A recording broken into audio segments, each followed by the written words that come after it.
नमस्कार मित्रो. काल व्हॉट्सअपचं एक नवीन अपडेट आल्यामुळे काही मोबाईलमध्ये व्हॉट्सअप मेसेज जात नाही आहे. तर काही नाही, फक्त 1 मिनिटाचं सेटिंग तुम्हाला चेंज करायचं आहे. ते मी तुम्हाला सांगत आहे. आपण आपला जो ऑटो रिप्लाय ॲप आहे तो ओपन करायचा आहे. त्याच्यानंतर इकडे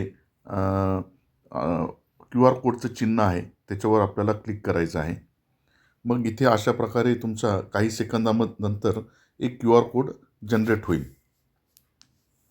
काही सेकंद प्रतीक्षा करायची आपल्याला. एक 15-20 सेकंदामध्ये तो क्यू आर कोड जनरेट होतो. अजून काही सेकंद.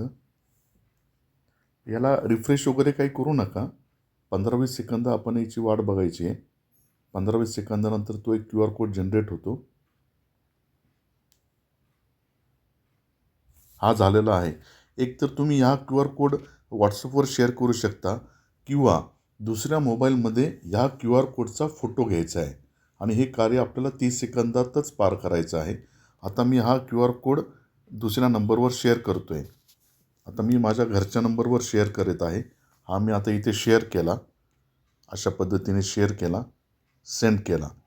त्यानंतर आपण बॅकला जायचं आहे आणि व्हॉट्सअपमध्ये इथे अशा प्रकारे वर जे 3 टिंब आहे त्याच्यावर क्लिक करायचं आणि लिंक डिव्हाइसवर क्लिक करायचं.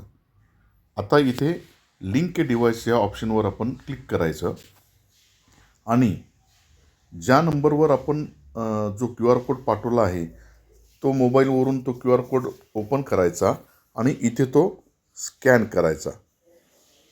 स्कॅन केल्यानंतर तुमचं व्हॉट्सअप जे आहे ते आपल्या ॲपशी कनेक्ट होऊन जाईल आणि तुमचे व्हॉट्सअप मेसेज जायला परत सुरुवात होईल. लॉगिंग इन म्हणतं आहे म्हणजे काही क्षण आपल्याला प्रतीक्षा करायची आहे जोपर्यंत तो लॉग इन होत नाही.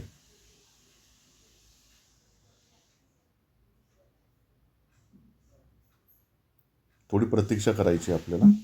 हां, हे बघा.